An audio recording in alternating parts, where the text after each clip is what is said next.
அனைவருக்கும் வணக்கம். அழகு 1 திருக்குறள். 15 கீழ்க்கணக்கு நூல்களுள் ஒன்றான அறநூல்களுள் திருக்குறள் இடம்பெறுகிறது.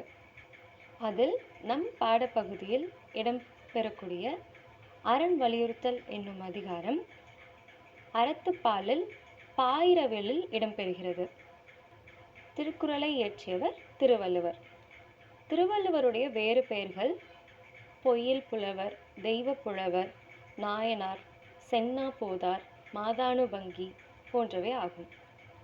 இப்போ முதல் குறள் அரண் வலியுறுத்தலில் சிறப்பு ஈனும் செல்வமும் ஈனும் அறத்தினூங்கு ஆக்கம் எவனோ உயிர்க்கு. அறம் அப்படிங்கிறது ஒருவனுடைய உயிருக்கு சிறப்பையும் கொடுக்குது, செல்வத்தையும் கொடுக்குது. நம்ம ஒரு செயலை செய்கிறோம் அப்படின்னா நம்மளுக்கு ஒன்று அந்த செயலுடைய செஞ்சதுக்கான செல்வம் நம்மளுக்கு கிடைக்கணும், இல்லாட்டி புகழ் நம்மளுக்கு கிடைக்கணும். இப்போ இது ரெண்டுமே அறம் செய்கிறதுனால நமக்கு கிடைக்குது அப்படின்னா அறத்தை விட உயிருக்கு வேறு எதுவுமே பெருசில்லை அப்படின்னு சொல்லி சொல்கிறாங்க. அடுத்தது இரண்டாவது குறள் அறத்தினூங்கு ஆக்கமும் இல்லை அதனை மறத்தலின் ஊங்கில்லை கேடு. இதில் என்ன சொல்கிறாங்க அப்படின்னா அறநெறியோடு வாழ்வதை காட்டிலும் ஒரு உயிருக்கு நன்மையானது எதுவுமே இல்லை. நம்ம ஒரு விஷயத்தை செய்கிறோம் அப்படின்னா அதை அறத்தை கடைபிடிச்சு செய்கிறோம் அப்படின்னா அதை விட உயிருக்கு நன்மையானது வேறு எதுவுமே இல்லை. அதுவே அந்த அறத்தை நம்ம மறந்துட்டு அதில் போற்றாமல் மறந்துட்டோம் அப்படின்னா அதை விட கேடானது வேறு எதுவுமே இல்லைன்னு சொல்லி சொல்கிறாங்க. மூன்றாவது குறள் ஒல்லும் வகையான் அறவினை ஓவாதே செல்லும் வாயெல்லாம் செயல்.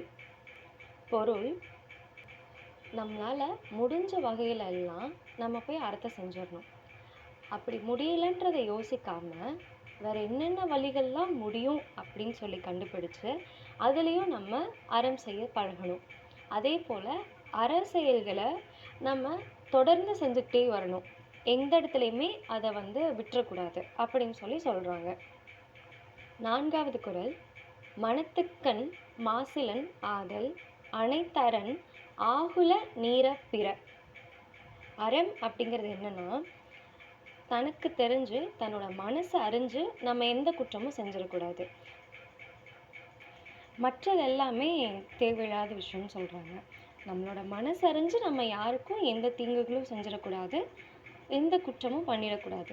அதுதான் அறம் அப்படின்னு சொல்லி சொல்கிறாங்க. ஐந்தாவது குறள் அழுக்காறு அவா வெகுளி இன்னா சொல் நான்கும் இழுக்கா இயன்றது அறம். அறம் அப்படின்னா என்னன்னா 4 செயல்களை செய்யாமல் இருக்கவங்க தான் அறத்தின் வழி நடக்கிறாங்க அப்படின்னு சொல்லி சொல்கிறாங்க. என்னென்ன அப்படின்னா அழுக்காறு அப்படின்னா பொறாமை அப்படின்னு அர்த்தம். அவா அப்படின்னா ஆசை, நம்ம பிற பொருட்கள் மேலே வைக்கக்கூடிய ஆசை. வெகுளி அப்படின்னா சினம், கோவப்படக்கூடியது. இன்னா சொல் அப்படின்னா கடுமையான சொற்கள். அதாவது பொறாமை, மற்றவங்க மேலே பொறாமை இல்லாமையும் ஆசை, மற்ற எந்த பொருட்கள் மீது ஆசை இல்லாமையும் யார் மீது கோவப்படாமையும் யாரையும் கடுமையான சொற்களால் பேசாமல் இருக்கக்கூடிய ஒருத்தன் தான் அறத்தின் வழி நடக்கிறான் அப்படின்னு சொல்லி வள்ளுவர் சொல்கிறாரு. ஆறாவது குறள் அஞ்சறிவாம் எண்ணாது அறஞ்செய்க மற்றது பொன்றுங்கால் பொன்றா துணை. நாளைக்கு பார்த்துக்கலாம், பின்னாடி பார்த்துக்கலாம் அப்படின்னு சொல்லி அறம் செய்கிறத என்றைக்கும் தள்ளியே வைக்கக்கூடாது. அப்படி நம்ம தினம் தினம் அறம் செஞ்சுட்டு வந்தோம் அப்படின்னா நம்ம இறந்து போகக்கூடிய காலத்தில் நமக்குன்ற துணை யாரும் இல்லாத காலத்தில் இந்த அறம் நமக்கு துணையாக நிற்கும் அப்படின்னு சொல்லி சொல்கிறாங்க. ஏழாவது குறள் அறத்தாறு இதுவென வேண்டா சிவிகை பொறுத்தானோடு ஊர்ந்தான் இடை. சிவிகை அப்படிங்கிறது பல்லக்கு அப்படிங்கிறது சொல்கிறாங்க. பல்லக்கு தூக்குறவனுக்கும் அதில் உட்கார்ந்து போகிறவனுக்கும் இருவரும் வேறு வேறு. அந்த 2 பேருக்கும் சேர்ந்து அறம் இதுதான் அப்படின்னு சொல்லி நம்ம ஒரே அறமாக சொல்லக்கூடாது. பல்லக்கு தூக்கிட்டு போகிறவனுக்கு தான் அதனுடைய வழி தெரியும், அதில் உட்காந்து செல்வனுக்கு அந்த வழி தெரியாது இல்லையா? அதனால் அறத்தோட வழி இதுதான் அப்படின்னு சொல்லி இருவருக்கும் ஒன்றா நம்ம சொல்லக்கூடாது. 8வது குறள். வீழ்நாள் படா அமை நன்றாற்றின் அஃதொருவன் வாழ்நாள் வழியடைக்கும் கல்.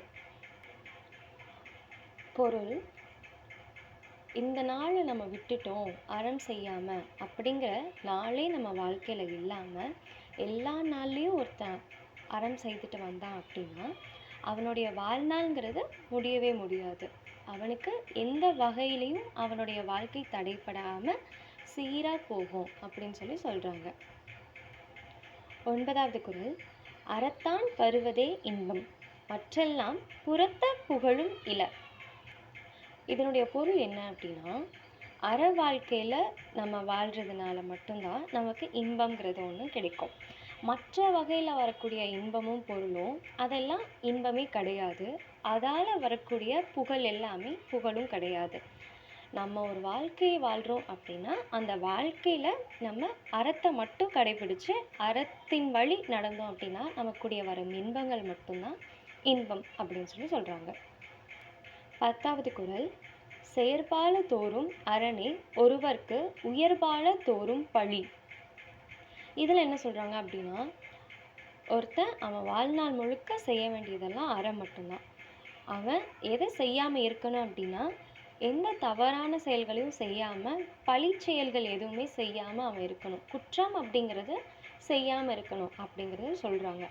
இந்த 10 குறள்லையும் என்ன சொல்லி வராங்க அப்படின்னா, அறம் செய்வதனால ஏற்படக்கூடிய செல்வம், சிறப்பு, அதனால் கிடைக்கக்கூடிய பயன்கள் இவையெல்லாம் சொல்லிட்டு பின்னாடி அந்த அறத்தால் நம்ம அறநெறியில் நடக்காமல் இருக்கிறதுனால கிடைக்கக்கூடிய தீமைகள், அழிவுகள் போன்றவையும் நமக்கு சொல்கிறாங்க.